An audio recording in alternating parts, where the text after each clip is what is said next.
Fridays at the stick. From who's got it better than us to brick by brick. It's always the 49ers way, from off-season to game day. Yeah, we talk back. It's the 49ers Cutback.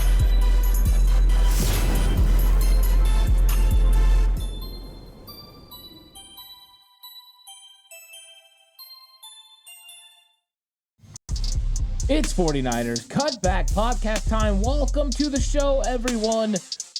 Matchups the 49ers must win on defense is what I want to talk about in this one, because the Pittsburgh Steelers have a lot of firepower on offense and a young quarterback that's going to be back there slinging it.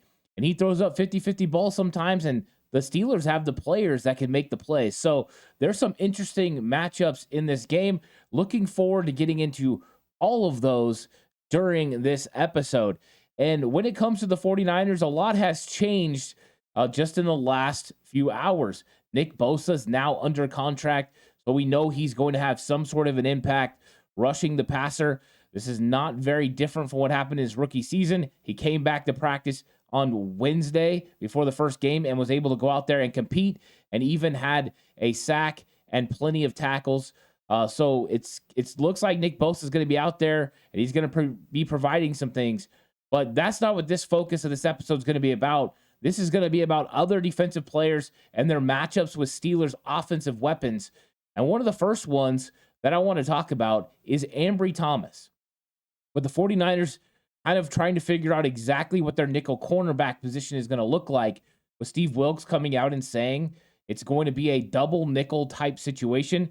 Deommodore Lenoir sliding in against, traditional nickel slot type wide receivers, so slot wide receivers, and then Isaiah Oliver coming in against big slots and tight ends.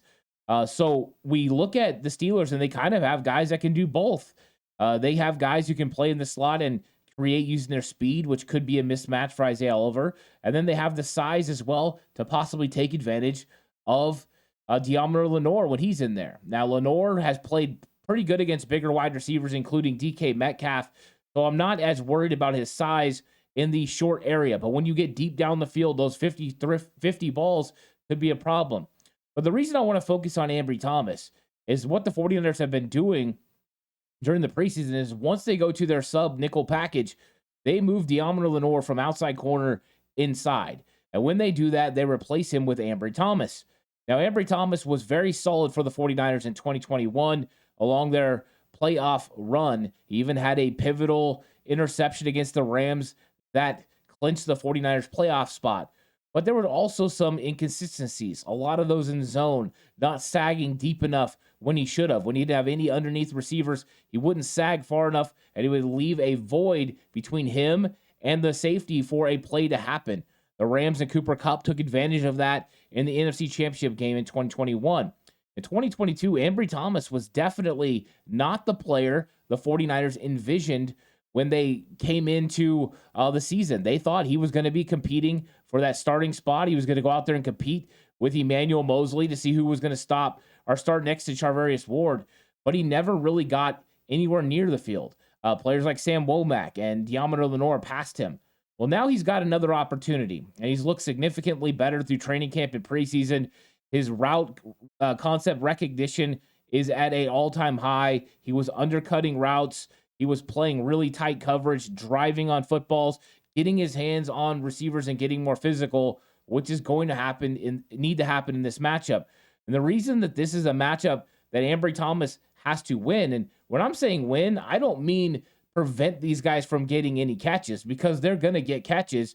It's prevent them from having big-time touchdowns, explosive plays. Make sure you tackle them and don't allow them to get extra yards after the catch.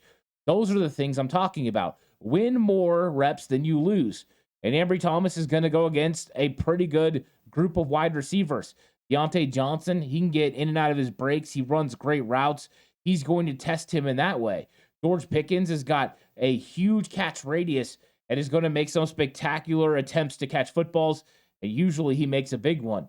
So he's a big physical wide receiver that can pretty much do it all. And this could be his coming out party in 2023. The 49ers have to hope to delay that because he's got a lot of talent. And then, of course, the newcomer, Allen Robinson, who joins the Pittsburgh Steelers offense. And he's going to be a guy that not only has the ability to still do things down the field, but I think he provides a very trusted player that Pickett can rely on. Kenny Pickett can look for him in the middle of the field.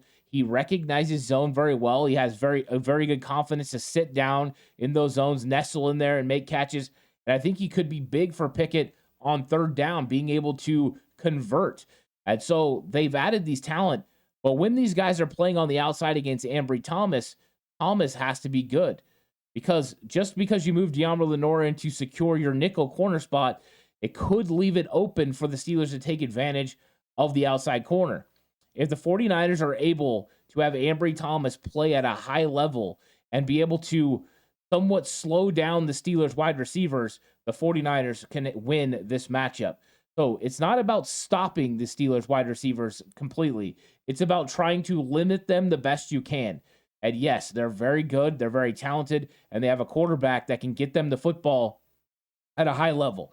So I'm really excited to watch this matchup. I think it's going to determine how the 49ers approach who's playing in the secondary against the Rams in week 2 and the Giants in week 3. If Ambry Thomas plays well and he slows up these Pittsburgh Steelers wide receivers, then I think this is an answer for Steve Wilks moving forward. Continue to play Lenoir on the outside on early downs, and then when it gets to situations where you go to sub-package, you bring on Ambry Thomas, you slide Lenoir inside, and this could be the formula the 49ers use for the rest of the season in the secondary. So this one's going to be interesting. Big play potential for Pittsburgh. George Pickens especially. The dude just makes spectacular catches, and so I'm curious to see what he looks like going against Ambry Thomas. Going to be an interesting matchup and a tough one for Ambry. We'll see if he's up to it. Next up, I want to talk about the tight end position. Pat Freiermuth is a very solid tight end. He's good at blocking, he's good at receiving, and he's got a lot of ability to rumble after he makes a catch. So slowing him down is going to be a task the 49ers are going to have to use a little bit of a variety of different methods to do. Number one, you're going to see some Talanoa Hufanga on him. But Hufanga can't play him the entire time, and really you don't want Hufanga matched up on Freiermuth one-on-one every single play. I will say this. I've seen Talanoa Hufanga practice in training camp ever since he was drafted, and Hufanga has got progressively better in his coverage. He's very sticky, and he gets out there and he covers a really good tight end in George Kittle in one-on-ones and in 11-on-11s consistently at practice. He is ready for a big tight end, but it's not a matchup you want to consistently have one guy handle. So this is going to be one to watch, and we've seen that in the past, Hufanga will get his eyes in the backfield and sometimes can be confused if he sees a play action or a movement that he's not used to seeing. So this is a matchup I'm interested in watching because the times Hufanga is on him, he needs to win. There were games last year where Hufanga lost against tight ends, and they ended up being big-time plays. Can't let that happen. And the way you can kind of keep this confused is sometimes you can put linebackers on him. The 49ers have two of the best cover linebackers in the entire NFL. Fred Warner, of course, the best in the NFL in covering in coverage in zone or in man. He's spectacular. How many middle linebackers can carry a slot receiver 25 yards downfield and be able to cover him the way he did in the playoffs against CeeDee Lamb? That's a rare air. That's a special kind of player, and that's what Warner provides his team.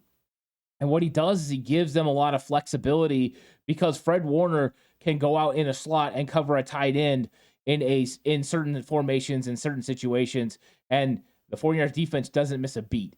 So being able to use Greenlaw, Warner, and Hufanga to kind of mix and match to limit Freiermuth is going to be important because I think he is big for Pickett on third down. The same way Allen Robinson is going to be, I think that's something else that Freiermuth could be for Pickett. Will that mean they have third and long situations? I'm not sure. And with him being on the field, he does provide a nice, consistent comfort blanket for Pickett to be able to get him the ball. So this will be a matchup that if the 49ers don't watch, can get out of control. We've seen tight ends take advantage of the 49ers defense before. Now, this defense will be a little bit different because Coach Steve Wilks is at the helm now. It's not Robert Saleh. It's not DeMeco Ryans, but it's Steve Wilks. So I'm very curious about this matchup, and I think that Freiermuth has a lot of ability, and we'll see if the 49ers can limit him. But once again, it's not about stopping, it's about limiting. If you can limit these guys to certain types of catches, tackle them underneath, then you can get off the field. And so I think this matchup is going to be a fun one to watch. And I'm going to throw in there that we'll see what we get out of Darnell Washington, the tight end. I'm really curious to see what he can provide this Pittsburgh Steelers offense, if he's even going to get involved in the game. I think remains to be seen. But he is a big physical body who can do some damage as far as catching the football. So this is one I'm excited to see. I'm excited to see the tight end matchup with safety and linebacker. The next one is going to be pressure on Pickett. And Kenny Pickett is a guy that handled pressure very well in his rookie season. So this is according to PFF. He had his best stats when blitzed. He had 3 touchdowns, 0 interceptions with a 72.1% completion percentage. That's pretty darn good. So Pickett's a guy that handles pressure pretty well. His numbers ranked 6th best in the league against the blitz, which included a 106.3 quarterback rating. Pickett also throws the ball deeper when blitzed, averaging 7.1 yards per attempt. This is my worry. This goes back to the first one. Ambry Thomas out there on an island in a cover 3 and a quarters, whatever it is, and he's got Pickens one-on-one, and they blitz Kenny Pickett. I almost did it again. I'm sorry. Sorry, Steelers fans. Kenny Pickett. They blitz him, and then the next thing you know, the deep ball down the field, and Pickens has a big-time catch. It's one of the biggest fears, I think, for any team that blitzes, but especially a team like the 49ers who blitz a lot. And in Steve Wilkes' case, blitzes a lot. Yes, you're going to have Nick Bosa, which will probably change how much the 49ers try to manufacture pressure, but I still think 3rd and long situations are going to want to come, because last season when Wilkes was with the Panthers, his defense blitzed on 33.5% of dropbacks. Steve Wilkes likes coming after the quarterback. That was the 6th highest rate in the league. And even before that, when he was defensive coordinator for the Browns, he blitzed at a 38.2%, which was 5th in the league. So he's one of the top 5 or 6 as far as blitz percentage in the NFL consistently when he's D coordinator. So this is one of those things where the rubber meets the road. You've got a defensive coordinator that loves to bring pressure, and you've got a quarterback that showed in his rookie season he can win against pressure. It's an interesting matchup and an interesting dynamic in this game. Can the 49ers produce enough pressure and get to Pickett before he beats the blitz? And the inverse, can the 49ers hold themselves back and not blitz and be able to stay in coverage, as Steve Wilkes likes to bring so much? But can they be patient and allow their front 4 of Bosa, Armstead, Hargrave, and Farrell to try to get home to Pickett on 3rd and potentially long situations? I think it's one of the most interesting matchups in this game is actually Wilkes versus Pickett, because Pickett's just showed he's got the ability to beat pressure, and he's not the only one. There's lots of quarterbacks that really handle pressure well, including Matthew Stafford. He's one of the best in the league, and the 49ers will see him in week 2. So this is going to be an interesting dynamic that's going to be revealed, is how much Steve Wilkes, with his new roster, with his new talent, will still plan on blitzing Kenny Pickett, and can Pickett do what he did in his rookie season and continue to have great success when people decide to bring extra defenders. It just appears that he's good. If you bring pressure, he's going to find a way to beat you. And a lot of the times that means down the field to one of these dynamic receivers that can make a play on a 50-50 ball. He's not afraid to take a chance and throw it, and they're not afraid to go up and make the catch. So Wilkes versus Kenny Pickett is going to be very interesting. Very interesting. I'm excited about that. And I do think one dynamic to remember in this, if Nick Bosa wouldn't have been playing in this game, the 49ers were going to have to manufacture pressure at a higher level, which could have meant more blitzes. You're talking, they could have blitzed over 40% of the time. But now with Bosa, it'll probably come down a lot. They'll still manufacture pressure sometimes, but it definitely changes the dynamic of this game and what Steve Wilkes is going to ask Hufanga, Fred Warner, Dre Greenlaw, and Deommodore Lenoir coming from the nickel to blitz and do. But they're all pretty good at it, and it might be something you have to do on occasion, run blitzes to stop Najee Harris, and some blitzes just to try to keep Kenny Pickett inside the pocket, just to create those lanes. He's really good stepping up in the pocket. He's also pretty good with his legs. He's got a lot of ability, a lot of things to like in Kenny Pickett. So let's talk about the 49ers interior defensive line versus the Eagles interior offensive line. So we're talking Hargrave and Armstead, but not just them. The way the 49ers play defense, they rotate so much. You're also talking about Javon Kinlaw, and you're talking about Kevin Givens. And we'll see if Kalia Davis ends up being active for the game or if he's an inactive for this matchup. The 49ers could ultimately decide to have Kerry Hyder, who's in hybrid, play inside and out if they need a more interior defensive lineman. So we'll see how the 49ers go about who's going to be on their active game day roster. But those top 4 guys really will be ready to go for this. And you've got a Eagles offensive line that's pretty good on the inside, especially with the addition of Isaac Seumalo coming over from the Philadelphia Eagles. And he's good. And he's had a lot of work against Hargrave in their time in Philadelphia. These guys worked against each other in practices, so they probably have a good idea of each other's strengths and weaknesses. So this is going to be a fun one. But the reason I bring this up has less to do with individual matchups and more to do with the way that teams are playing the 49ers defense. They're double teaming the interior defensive tackles and trying to get a push and reestablish the line of scrimmage. By doing that, they're getting these guys into the linebackers, so the linebackers can't flow the way they want to. They can't get downhill and make tackles. So this is a matchup that's very interesting. If Hargrave and Armstead are able to hold up, that will slow down the Pittsburgh Steelers running game a little bit with new former Philadelphia Eagles offensive guard Isaac Seumalo. It could slow them down a little bit. But if they get a push, and are able to get this run game go with Najee Harris, it could be a real problem for the 49ers defense because we've seen teams have success with this. And when they do, it'll ultimately create opportunities off play action to get the ball down the field. So I think that this is going to be a big one. And I think where I'm most concerned is once you get those starting offensive linemen, Seumalo, Mason, and Daniels going against Javon Kinlaw and Kevin Givens, they don't hold up as well. Kinlaw has the ability, but he has to keep his pad level low. He's very explosive this year. He definitely looks a lot more healthy. His knee's a lot more healthy. But can he consistently stop the run and beat double teams?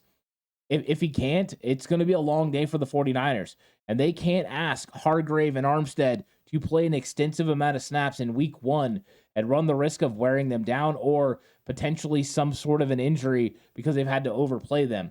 So it's paramount that Javon Kinlaw and Kevin Givens are able to somewhat stop and stymie this interior run blocking for the Pittsburgh Steelers. Steelers have a good core battery on the inside, and it's going to be a fun one to watch because if Najee Harris gets going, it opens up the offense, and we already know Pickett's got the arm and the strong, capable bodies on the outside to make plays. So it's going to be important to keep those offensive linemen off the linebackers, so Fred, Dre, and we'll see if it ends up being Oren Burks or DFF, can flow free. So let's talk about the last one that I find really interesting in this matchup, and that is Najee Harris and the 49ers tackling. When you get a big body like Najee Harris, and I've watched him play many games in high school when he was at Antioch High School. Najee Harris is definitely somebody that is one of my favorite players. I like watching him run. He's physical. He's got really good vision. He's got good feel, not just the way he runs on the inside, but the outside. Plus, he can catch the football out of the backfield. Tremendous player. And I think with Najee Harris, he's got the ability to not only break tackles, but also push piles and fall forward. And those are the difference between you being able to get off the field and not. Because one of the big problems with the 49ers defense in 2022 was allowing teams to convert on 3rd and short. The 49ers were one of the bottom teams as far as those conversions. Yes, best defense in the NFL, but in certain areas they struggled, and that was one of them. And when you have a guy like Najee Harris, and this is what happened with the Atlanta Falcons when they beat the 49ers, when you get a guy that can get, maybe you meet him in contact, it's 1st and 10, you hit him and you should stop him for a 2-yard gain, but then he falls forward for 2. Next thing you know, it's 2nd and 6. They run the ball again. You should have stopped him for a 1-yard gain, but he fell forward for 3. And now you've got a third and manageable for Pickett and weapons. And that's not where you want to be if you're a 49ers defensive player. So you have to make sure you do your darndest to get Najee Harris on the ground where you make contact. And that's not going to be easy. It's going to rely on everyone coming up and making tackles together. Gang tackling is going to be huge in this football game. Come up and make plays. I know you want to focus on getting the ball out of the running back's hands or a wide receiver's hands, but you need to make sure you get them on the ground. So make sure you have your hands on these guys, grab cloth, bring them to the ground. Don't give up any extra yards. Fighting for every yard is important in this game because it does predetermine how these teams are going to handle certain situations. It's just a different ball game. 3rd and 4 is a lot easier for an offense to convert than 3rd and 7. The personnel that's on the field is different. The way you pass rush or blitz is different. The coverages you run are different. It's all significant. Just think within a 3-yard difference, it completely changes how you approach, either running the football or passing the football, getting rid of the football quickly, or being able to run a 5-step drop. It all is determined on what happens. And so you got to make sure you make the tackle. So I think this is interesting. I don't think that all the matchups are going to be easy for the 49ers to stop. I think the Steelers provide some interesting matchups that maybe they have advantages at. So it's about slowing down those matchups. But overall, it's about understanding where your weaknesses are and finding ways to slow up or negate those weaknesses while highlighting your strengths. So it's going to be a fun one. The Steelers know how to attack the 49ers offense. The 49ers defense understands what they need to do to slow up the Pittsburgh Steelers. Now it's about execution. Can the 49ers go out there and execute these matchups and win? Can Steve Wilks blitz Kenny Pickett and get away with it? Or will Pickett do what he's done in his rookie season and be successful and make some big plays down the field to Pickens, Robinson, and Johnson? Those are going to be some interesting matchups during this game. And I think Ambry Thomas and the nickel situation for the 49ers leaves the 49ers secondary a little up in the air. But the good news is Nick Bosa is going to be rushing the passer, which is going to free up some guys on the inside. Really excited about it. And I'm excited to talk about all the 49ers matchups. I'm going to get even more in depth in the game preview show that is going to be coming out tomorrow. Excited to talk about key matchups, including TJ Watt versus Colt McKivitz. I didn't go in depth in that in any scenario, but that's going to be a key matchup in the game. And there's going to be so much more I'm going to talk about as well, because when it comes to this matchup, there's a lot of good players that are going to be represented on the field from both teams. I've been very excited to see the way that the Pittsburgh Steelers fans have been coming onto the channel and interacting. They're very intelligent and knowledgeable. We also had a very intelligent and knowledgeable conversation over on the Ant Hill Show over on Patreon. That is available right now. You can go check that out. We talked 49ers versus Pittsburgh Steelers and the concerns that Pittsburgh provides. I mean, they're a good football team. Now the Bosa thing's been answered. That part of the game plan changes. But overall, it's a great episode. Thank you guys so much for coming through. Like and subscribe to the channel if you haven't already. Please give it a 5-star rating if you're listening to an audio platform.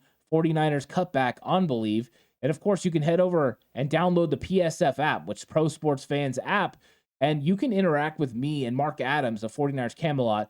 We did our first show over there, the Red and Bold Show. Go listen to that live stream. We talk Bosa, but also we talk the ins and outs of the 49ers versus Steelers, and we get very in-depth on the matchup. You can check that out. It's really good. Pro Sports Fans, download the app, join the 49ers chat room, and you'll see everything that's going on there. So you guys are the best. I'll catch you guys on the next one. Until then, stay safe. And remember, the right way is always the 49ers.